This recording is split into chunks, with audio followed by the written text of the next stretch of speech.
नमस्कार मित्रों। तो कैसे हो आप? कैसे हुआ आपका आज का पेपर भारतीय समाज और शिक्षा का?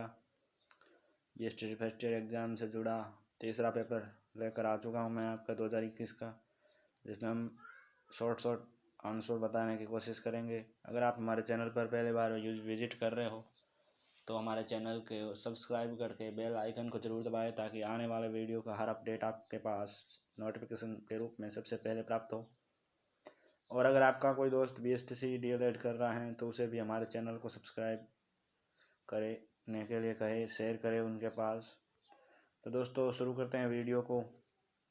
भारतीय समाज एवं शिक्षा से ये वीडियो है दोस्तों। भारतीय समाज एवं शिक्षा से 70 इसका पूर्णांक 3 घंटे का था ये। तो दोस्तों चलिए देखते हैं इस प्रश्न पत्र में कौन से प्रश्न पूछे गए। वर्तमान परिप्रेक्ष्य में भारतीय समाज में निम्न कथन सत्य हैं। कौन सा कथन सत्य है भारतीय परिप्रेक्ष्य में?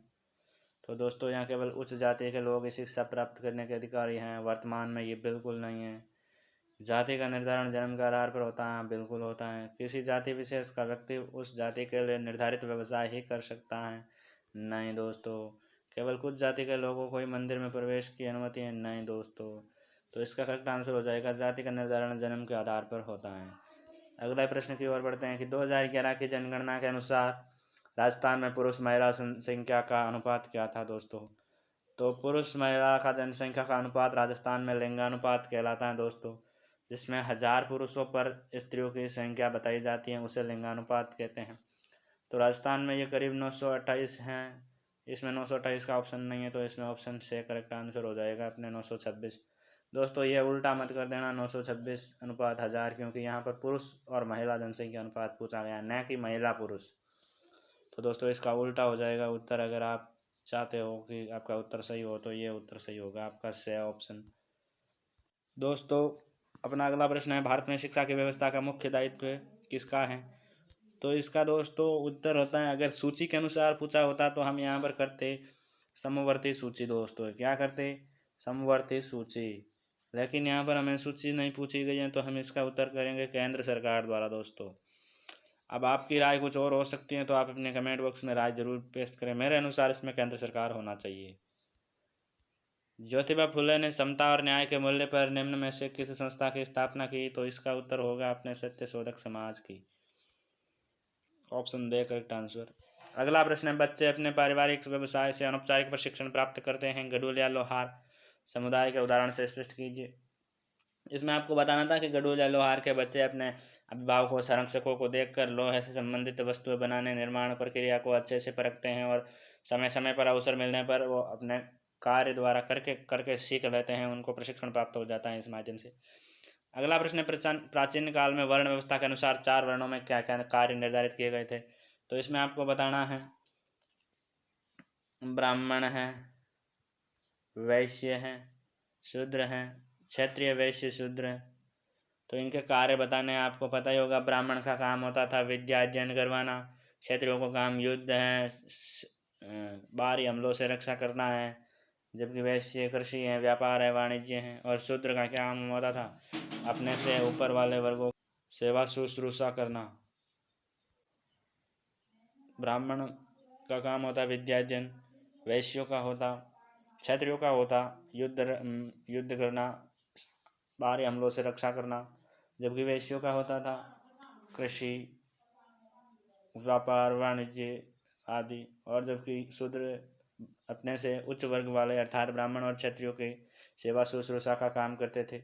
अगला प्रश्न 7वां प्रश्न है कि जेंडर शब्द का अर्थ स्पष्ट करना है। तो दोस्तों इसमें जेंडर शब्द का अर्थ स्पष्ट करना है। ये 2-2 नंबर के क्वेश्चन है 5वां के बाद।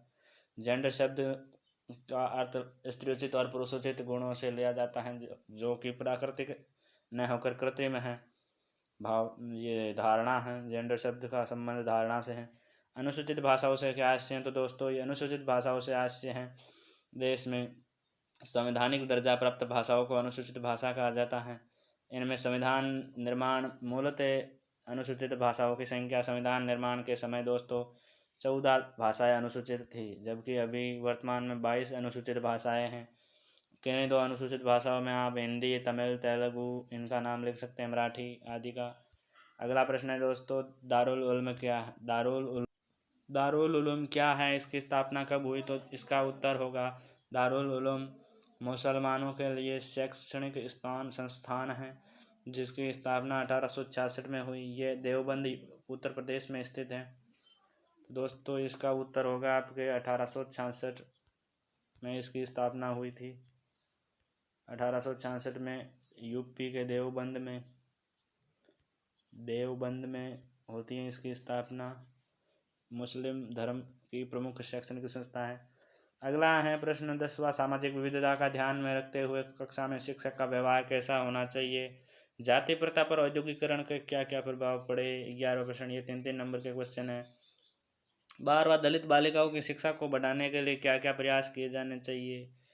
नेक्स्ट 13वां, जेंडर पूर्वाग्रहों को दूर करने में शिक्षक की भूमिका के कोई 3 बिंदु लिखो। शोषण के विरुद्ध अधिकार को स्पष्ट कीजिए। दोस्तों शिक्षा के क्षेत्र में राजा राम मोहन राय के कार्यों का संक्षेप में लिखना है।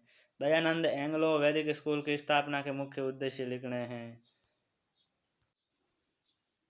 मित्रों अगला प्रश्न है कि विश्व भारती की स्थापना कब की गई? तो इसका उत्तर होगा 1921 में। इसकी स्थापना रविंद्रनाथ टैगोर ने इसकी स्थापना की थी। मैं गलती के लिए क्षमा चाहता हूँ। रविंद्रनाथ टैगोर ने इनकी स्थापना की थी विश्व भारती की। ये स्थापना 1921 में की गई। तो चलिए अगले क्वेश्चन की तरफ बढ़ते हैं। अब 8 नंबर के क्वेश्चन हैं जो कि आपको अथवा में मिलेंगे, दोनों में से एक करने होंगे। 18वें में पहला प्रश्न है, सामाजिक विषमता से क्या आशय है? और सामाजिक विषमता के लिए उत्तरदायी प्रमुख कारणों को स्पष्ट कीजिए।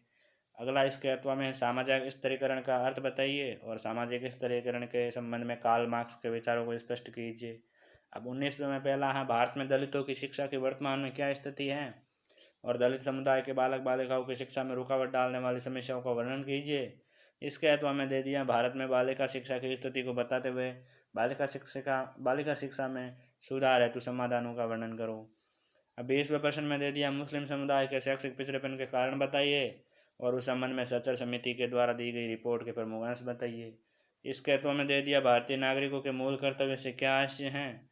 और अनुच्छेद 51 के अनुसार भारतीय नागरिकों के मूल कर्तव्य बताइए। और 21वें में पहला प्रश्न दे दिया, गांधी जी के शिक्षा दर्शन की व्याख्या कीजिए। और इसके अथवा में दे दिया, स्वतंत्रता के पूर्व और स्वतंत्रता के पश्चात बुनियादी शिक्षा के विकास पर लेख लिखिए। तो दोस्तों ये था आपके DLED फर्स्ट ईयर का 3rd पेपर भारतीय समाज और शिक्षा का।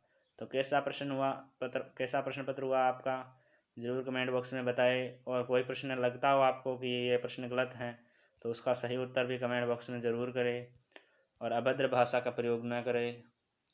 और अगर आपका कोई दोस्त DLED कर रहा है तो उस तक इस जानकारी को शेयर करें और हमारे यूट्यूब चैनल से लगातार जुड़े रहे, जिसमें हम आपको BSTC DLED फर्स्ट ईयर के क्लासे प्रोवाइड करवाने का भरसक प्रयास करेंगे।